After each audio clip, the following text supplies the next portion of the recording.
Good morning, good afternoon, or good evening, brothers and sisters. Tonight's Bible reading is a continuation of Revelation, chapter 12, The Woman and the Dragon. A great sign appeared in heaven, a woman clothed with the sun, with the moon under her feet, and a crown of 12 stars on her head. She was pregnant and cried out in pain as she was about to give birth. Then another sign appeared in heaven, an enormous red dragon with 7 heads and 10 horns and 7 crowns on its heads. Its tail swept a third of the stars out of the sky and flung them to the earth.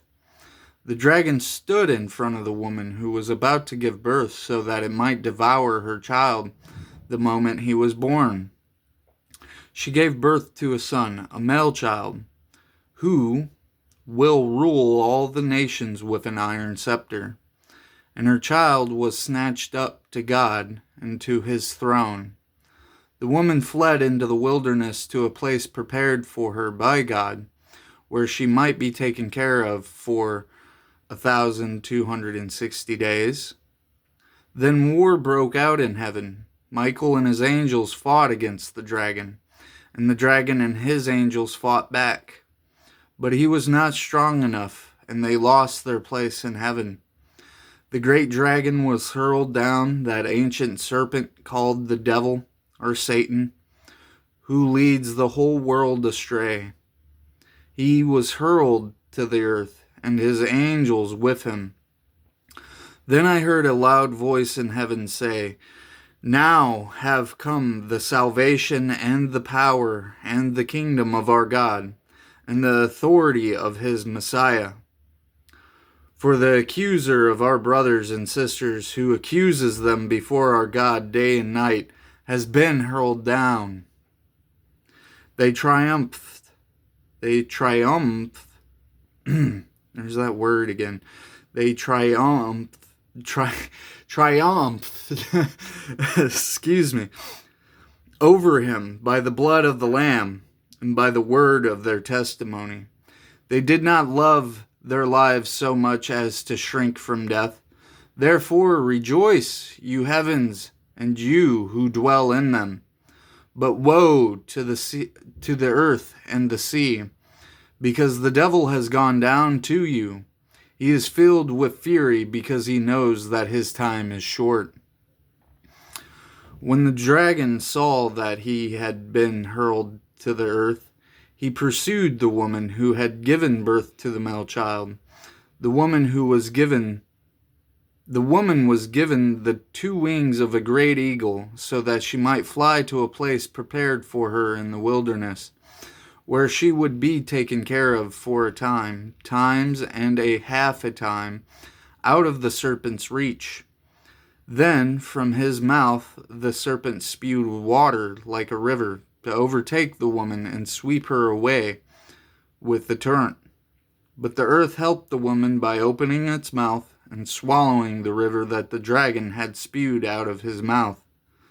Then the dragon was enraged at the woman and went off to wage war against the rest of her offspring, those who keep God's commands and hold fast their testimony about Jesus. And that concludes chapter 12 of Revelation. The beast out of the sea, chapter 13. The dragon stood on the shore of the sea, and I saw a beast coming out of the sea. It had 10 horns and 7 heads, with 10 crowns on its horns, and on each head a blasphemous name.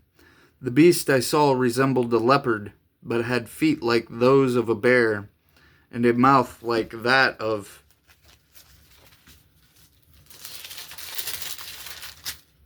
a lion. The dragon gave the beast his power and his throne and great authority. One of the heads of the beast seemed to have had a fatal wound, but the fatal wound had been healed. The whole world was filled with wonder and followed the beast.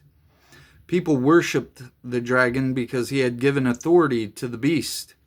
And they also worshipped the beast and asked, Who is like the beast? Who can wage war against it? The beast was given a mouth to utter proud words and blasphemies and to exercise its authority for 42 months. It opened its mouth to blaspheme God and to slander his name and his dwelling place and those who live in heaven.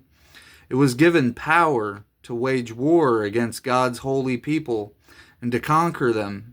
And it was given authority over every tribe, people, language, and nation.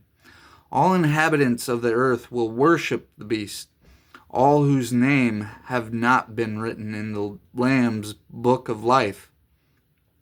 The Lamb who was slain from the creation of the world.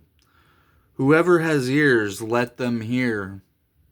If anyone is to go into captivity they will go. If anyone is to be killed with the sword they will be killed.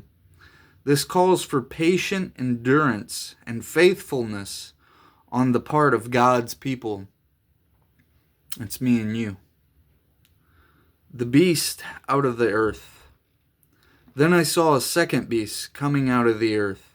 It had 2 horns like a lamb, but it spoke like a dragon. It exercised all the authority of the first beast on its behalf, and made the earth and its inhabitants worship the first beast, whose fatal wound had been healed.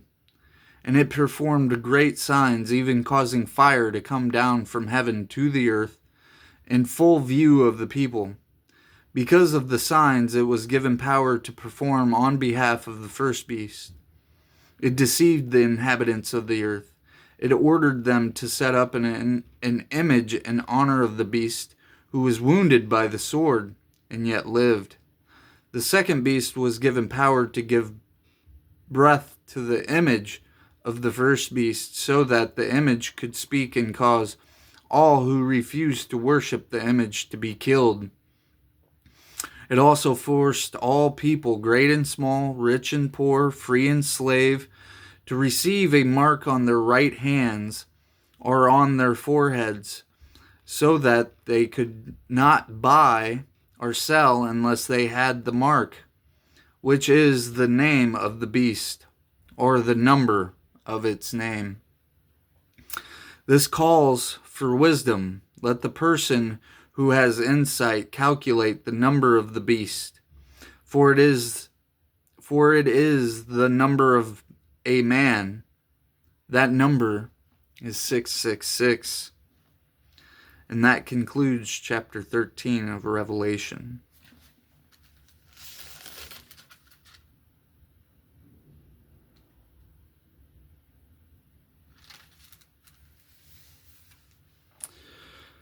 Dear brothers and sisters, I'm going to conclude with just the 2 chapters tonight. I seem to be stumbling over my words, so I'll just conclude like I normally do. I hope you had a blessed day, and I hope you have a good night. And until I see you again, my friend, farewell. Just a couple more chapters left. I think it's 22 chapters in Revelation. Yeah, 22 chapters in Revelation.